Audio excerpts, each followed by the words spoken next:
سیاست میں ماشاءاللہ آپ جو ہے نا وہ بھی ایکٹیو، آپ نے بس آغاز میں بتا بھی دیا کہ مقصد کیا تھا اس کا. ابھی بھی آپ ایک لاہور کے ایک حلقے سے جو ہے وہ MNA کے الیکشن جی لڑ رہے ہیں.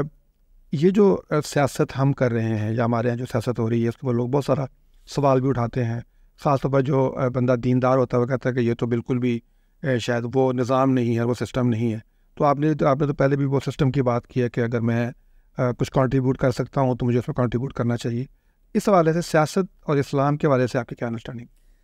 دیکھیں، میں یہ سمجھتا ہوں کہ اسلام جو ہے، جو پیغمبروں کے ذریعے ہمارے تک پہنچا ہے، وہ ہر دور کے لیے ہے. وہ صرف ایک مخصوص پیریڈ کے لیے نہیں ہے، اور یہ مخصوص ایک ایریے کے لیے نہیں ہے.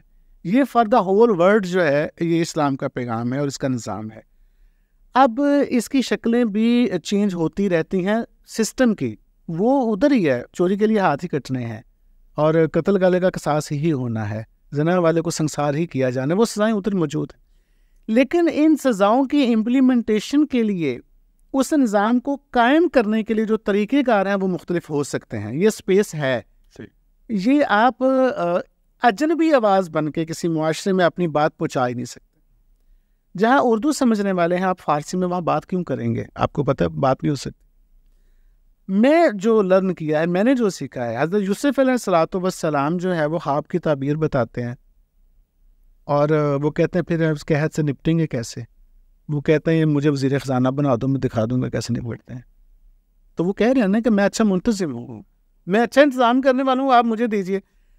ممکن ہے کہ آج کے ہمارے جو مذہب سے لگاؤ محبت کرنے والے دوست ہیں، جو مسجدوں سے بہت پیار کرتے ہیں، عبادات کا بہت خیال رکھتے ہیں، انہیں مسجد کا خزانچی آپ بنائیں تو وہ کہتے ہیں نہیں نہیں جی بس چھوڑ دے جی، رہنے دیں جی، نہیں ہمارا کام نہیں ہے جی. دوسری طرف اللہ کا پیغمبر مانگ کے کہہ رہا ہے میں اچھا منتظم ہوں، مجھے وزیر خزانہ بناؤ، میں آپ کو مینیج کر دیتا ہوں. پیغمبروں نے بھی بات وہی کی ہے اور اللہ نے ان کا وہی اسلوب انہیں دیا ہے کہ جو اس دور کے لوگوں کو سمجھ آتا تھا. حضرت یوسف علیہ الصلوۃ والسلام کو حکیم بنا کے نہیں بیچا، حضرت یوسف علیہ الصلوۃ والسلام کو انجینئر بنا کر نہیں بیچا. وہ ان کی ضرورت اس وقت جو تھی ان کے خزانے کو مینٹین کرنا تھا، تو اللہ اپنے نبی کو وہی صلاحیت دے کر بھیجا، وہی اسلوب دے کر بھیجا. حضرت عیسیٰ علیہ الصلوۃ والسلام جو تھے دیٹ ٹائم حکمت کا بہت شعرا تھا. اگر آپ کو یاد ہو سینٹ پال نے اس میں کئی کتابیں بھی لکھی ہیں اس پہ نا، تو وہاں آپ کو پڑھنے کو بھی ملے گا کہ لیکن کچھ بیماریاں ایسی تھیں کہ جن کا کوئی علاج نہیں ہوتا تھا. ادروائز ہر بیماری کا لوگوں کے پاس علاج تھا. ایک وہ کوڑ کا مرض تھا، برس جسے کہتے ہیں، اس کا کوئی علاج نہیں ہوتا تھا، کوئی بیمار ہو جاتا، اور دوسرا کو مر جاتا تھا تو زندہ نہیں ہوتا تھا. تو اللہ نے جب اپنے نبی کو بھیجا تو اس دور کا علم دے کر بھیجا. حکیم، میں تو نہیں کو حکیم بنا کر بھیجا، لیکن وہ مسیحا بنا کر بھیجا. اور وہ جو اس دور کے جس علم کو لوگ مانتے تھے اس پہ عبور دے کر بھیجا. برس کے مرض بھی ٹھیک ہوئے، مردوں کو بھی زندہ کیا، اور ایکسیپٹنس لوگوں کی بڑھائی کہ یہ میرا وہی نبی ہے، یہ وہی بات تم ہی میں سے ہے، تمہاری لینگویج میں بات کر رہا ہے، تمہاری ایکسپرٹیز کا زیادہ ایکسپرٹ ہے. حضرت موسیٰ علیہ الصلوۃ والسلام عصا پھینکتا تو کیا وہ سب کو سارے سانپ کھا گیا، یعنی کہ وہ جادوگر تھے. تو میں یہ نہیں کہوں گا کہ اللہ نے اپنے نبی کو بڑا جادوگر بنا کر بھیجا، نہیں، لیکن اللہ نے اپنے نبی کو انہی کی زبان میں بات بتائی جو ان کو سمجھ آ رہی تھی. حضرت محمد صلی اللہ علیہ وسلم جب تشریف لے کر آئے تو شاعری کا دور تھا.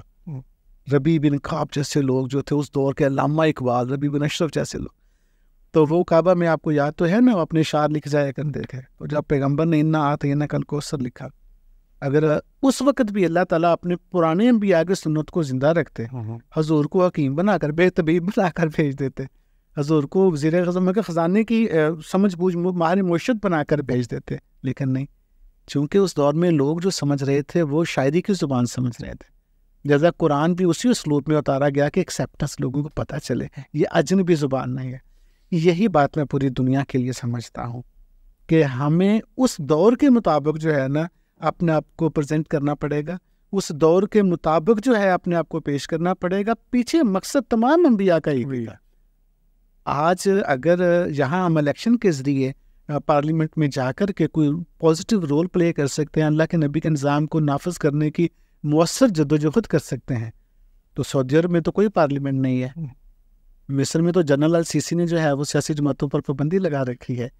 وہاں بھی کیا الیکشن لڑنا ہے؟ نہیں، وہاں اس کے مطابق راستہ تلاش کرنا ہے. جو جن کنگڈم ہے، جن کنٹریز میں، وہاں تو الیکشن کا ہے ہی نہیں. وہاں اس انوائرمنٹ کے مطابق اسی دعوت کا راستہ اختیار کرنا ہے، اور گول اور ٹارگٹ وہی ہے کہ اللہ کا نظام جو ہے وہ نافذ ہو جائے. اس لیے میں اسے اسلام کے خلاف یا اسے متصادم نہیں سمجھتا.